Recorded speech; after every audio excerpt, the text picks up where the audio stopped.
Now, Shashawnda, you took action against this as from a teenage years, which I mean, I'm so amazed at everything you have accomplished already. Can you tell us a little bit how you learned about what was going to happen in your neighborhood and how you started Young Voice? Yeah, of course. So when I was in high school, we found out about a proposal to build an incinerator less than a mile away from our high school. And just a little back history, this community already has an incinerator, which is Fresco, We'll get to that one. Same thing. We have an open air coal pile that's right across from the rec where the kids play on the playground. We have the quarantine landfill that's also there, and we have a medical waste incinerator. And so this was just going to be another industry in our backyards and our communities that was just going to pollute. And then the zip code, it's really not like if you go into the classrooms, which we done a lot of when we were younger, going into class, talking to them about like what's happening to our environment, doing outreach. And we'll say like, if you have, how many students in here have asthma? Raise your hands. Literally 90% of the room went up. Wow. We have a basketball team that can't even play in high school because they mostly have asthma where they can't run for long periods of time. People have lost their lives to this. This is something that's so common. And simply going outside of this zip code and going to another one, you can see the difference. You see the difference in the suppression of this air pollution and what communities it is put in. Like ours is majority people of color and people of low income. And so when this proposal came, we knew that it couldn't happen. Our families are already dealing with so much of the health problems that impacts that come from these incinerators already in our communities. And so we knew what we had to do. We knew we had to educate ourselves.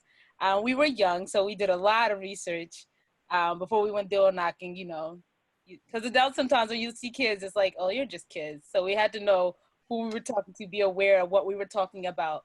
But we knew we had to do something. We had to make a change. And at first it was a lot of like, nothing's going to change. We've been like, this has been what we coined the term, the dumping ground community, because many of mindsets, especially from older people, where this happened for many of years. Nothing's going to happen. Like people talk about how they didn't have cancer until they got here. They talk about how they didn't have asthma before they moved into this community. And so we knew that this was not okay. This is not okay, but people has normalized it. And so we knew we had to fight back. And that's why one of the things you touched on earlier is like what you can do when you come together as community is way stronger than any amount of money that these companies have trying to oppress our communities. Like we knew that we had heart, we knew that we had our stories, and we knew what was happening in our community. And that's what we needed to fight back. And that's exactly what we did. And now we're just trying to like, even still we are fighting since that proposal gratefully has been shut down. That was a big win for our community. It was a big win for like the conversations here in Baltimore City around incinerator. You'd be surprised, like it's not really surprising, but this company had a red carpet layout. Like they were going to get subsidy. They was going to get whatever needed to have this infrastructure built it. And we as community residents didn't have that.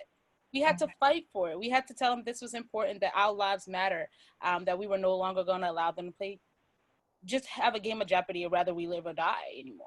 We can't do that.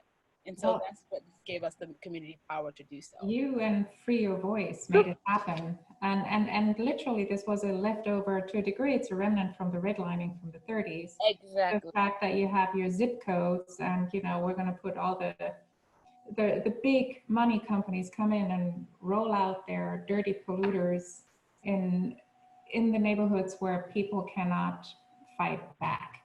Yeah, and that's what they thought. They thought we couldn't fight Until back. They met you. We could fight back. And we did. And I think just one more point about that is that we have, thanks to research by the Chesapeake Bay Foundation, have been able to link to the Bresco incinerator that it costs $55 million a year in health damages to these communities. And that is literally one particle. And so it's like, imagine amount of health damages that's happening to this community. Right. Especially, you know, they don't care about that. They don't care. They care about profits, and that's not okay. They don't care about anybody. We've noticed Oh, that. please. Yeah. Rosa, can you tell us a little about how the Sierra Club Maryland chapter has supported the clean air efforts historically and in the community, what we're doing? Sure. So, so the Sierra Club, as a national organization, had been involved in in a coalition of groups that helped to get the initial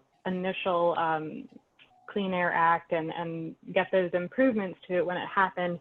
The Maryland chapter itself didn't actually form until after that in 1994, but since then, we have 10 local groups across the state, and the chapter itself lobbies in Annapolis, the Maryland General Assembly, for improvements to various different legislation. An example of one of which would be making improvements on what's called the Renewable Portfolio Standards, which establishes, the kind of subsidy levels that happen to the different renewable energy sources. Now, there's a serious problem with Maryland's Renewable Portfolio Standards, and that's that trash incineration is still considered renewable. How ridiculous is that? That they could be receiving the same level of subsidy as a solar or wind facility is just unconscionable. So that's just, one example of the kind of thing that the Sierra Club will, support efforts to make those changes to standards and keep going back to the plate. And, when it doesn't happen, we keep, we love to partner with other organizations, local community groups, whatever it takes, because these issues are really important. We need to make this change as a society and sticking up for each other. Mm-hmm. I'll also note, and maybe one of you has even more knowledge about this than I, especially Shashawnda being in the community, but Baltimore City itself passed a Baltimore Clean Air Act somewhat recently, and it was challenged in court, and it's absurd, frankly, because the fact that it's being challenged is absurd, frankly, because the Clean Air Act establishes a floor for for like a baseline, right? This is at least as much of what we need to protect, and is very specifically supposed to give local and state jurisdictions the ability to do better, set higher standards, expect more of their communities. And this is, the Baltimore Clean Air Act is a great example of a local community trying to do that. And the fact that it was rejected on those grounds is really concerning. So, Sierra Club, we stand in solidarity with the other coalition partners that are trying to make sure that all local communities, and particularly Baltimore, that's been burdened the way it has, have the ability to stand up and set air pollution limits that protect the health and well-being of the community. Right. So, thank you, Rosa. So the Wheelabrator, to the people who have not been to Baltimore, Marylanders here who are online, is when you come into Baltimore, the first thing you see is this enormous smokestack saying Baltimore. And it's always spewing out disgusting smokes, and it is the Wheelabrator. It's literally, they call it from trash to energy, and it was the RPS thing, as Rosa just insinuated, is the Renewable Portfolio Standards, where they literally burn everything from medical waste to chicken poop and everything, and they call it clean air. or they call it renewable energy, which is really not a renewable source at all. So right now we have 2,250 tons of trash being burned there every day, and about 600,000 metric tons of carbon dioxide annually being produced just by this awful smokestack. Now, Shashawnda, I know you've been enormously active on this, and you've had some great success, especially after the We Liberator managed to dismiss for a short while the Baltimore Clean Air Act. Yeah, And we will get to the question and answers in a minute. I just want to let our viewers know that we are not ignoring you. We will get to that in a second. Shashawnda, sorry to interrupt you. Oh, no problem. Exactly like it's what you were talking about, Rosa. Thank you for bringing that up. But that the Clean Air Act was rejected. But of course, we put as much public pressure on our officials to appeal, which they have done. We're still in limbo about that. But it is very sickening to tell like communities and residents that we cannot create a bill to protect ourselves. Like, and that's the way we have told them, like, we deserve clean air. And that's what we should get. We shouldn't have to defend that, but we do. And so with the We Liberator, we have been doing actions to let them know, like, we will not stop. Like, this is going to continue.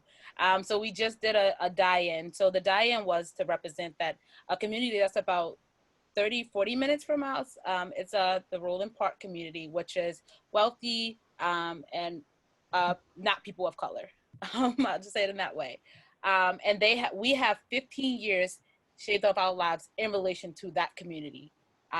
And so we went down and we did a die-in we laid down for 15 minutes to represent the lives that was lost and the life, due to pollution from our communities. And that was what the die-in was about. We did some videos and people talking about like how this is affecting them deeply and affected their family.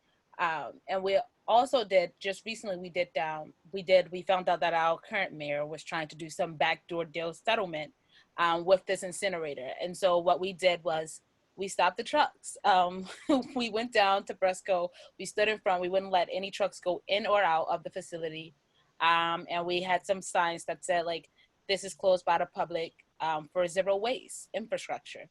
And so there is a lot of backing around like that. We know that we can move from burning and burying, and we deserve better. And this might have been a solution a long time ago, but it is not the solution now. Like, we are innovative on everything else, and this is something we should have been dealt with. And since it hasn't been dealt with, because apparently it's not affecting the right people. And so that's how we burn it. Like, our lives are not enough. Like, how many lives are you willing to lose to keep this facility open? When do you say enough is enough? And as you said, like, it's burning things that don't need to be burnt. Like, things that could be composted. Like, why are we burning food waste? Like, there is no way that we should be burning food waste. And so it's just challenging them and keeping pressure on people, officials, to say, like, your job is to care about residents. Your job is to represent us, and representing us, this is what we want you to do. And so we have been trying to put people in those spaces, like our mayor that's coming in, who has committed to not re-signing the contract that is up in December 2021, and working on getting the infrastructure here. And so it is about putting people in office that respect what you want in communities. So we're back to vote, everyone. Please vote. Everybody get everybody to vote, because we need people in there who will go for a zero waste plan and stop having the We Liberator shoot out mercury, particulate matter, carbon monoxide, lead. I mean, everything from developmental delays to any cancer in the book is obviously being spewed into the air. And while it is being spewed into your immediate community first, it also travels, as we're just seeing with the winds from California. It's bringing us the smoke from the wildfires in the west here on the East Coast. It will eventually cover the entire world. So everyone needs to work together and vote and really put this up front.